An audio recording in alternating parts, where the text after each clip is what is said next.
acceptent de nous rejoindre ont été emmenés dans le monde sous-marin. C'est un monde où Lucifer est appelé le dieu du bien et Jésus-Christ est appelé le dieu du mal.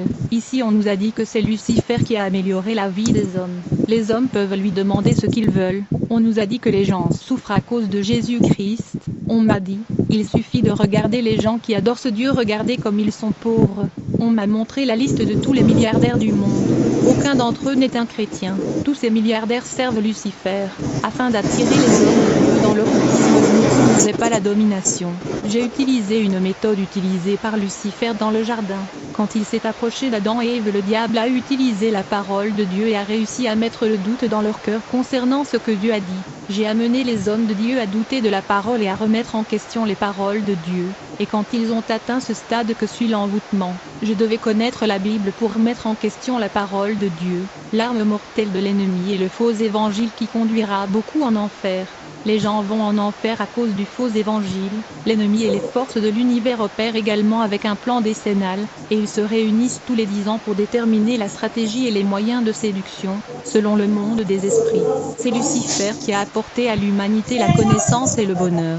Toutes ces technologies et les civilisations viennent de lui.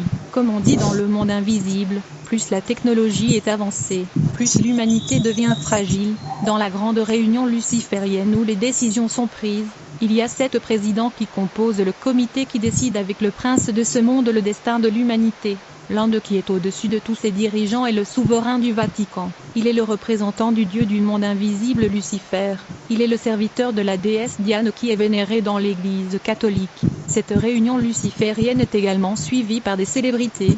La grande déesse Diane appelée Marie-Madeleine par certains pasteurs sataniques qui portent la croix d'argent. Certains prétendent qu'ils portent cette croix pour montrer leur foi, mais en réalité ils servent Diana. De nombreux pasteurs de la ville portent ces chaînes et cette croix qui signifie que Diana est ma reine, et Thor le dieu du tonnerre est mon roi. La stratégie des anges déchus est de dominer l'humanité et séduire le monde des hommes. L'ange déchu au nom d'Athéna est la déesse de l'intelligence et de la stratégie militaire. Elle est une stratège. Lorsqu'elle incarne les pasteurs, ces derniers font preuve d'éloquence et de savoir. À côté d'Athéna se trouve la déesse Paris, qui est la déesse de beauté et élégance. Le royaume de cette déesse est comme un paradis. Frère, si la photo d'un faux prophète peut apporter la guérison à ses membres dans la ville, quel impact aura la photo de Jésus dont le membre catholique place dans leur maison?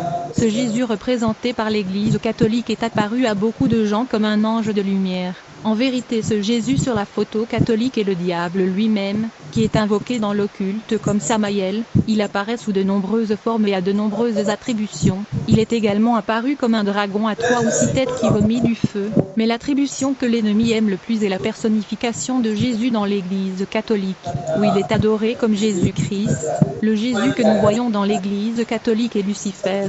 Il est invoqué dans l'occulte comme Samaël, car c'était le nom angélique de Lucifer dans le ciel avant la chute, quand les gens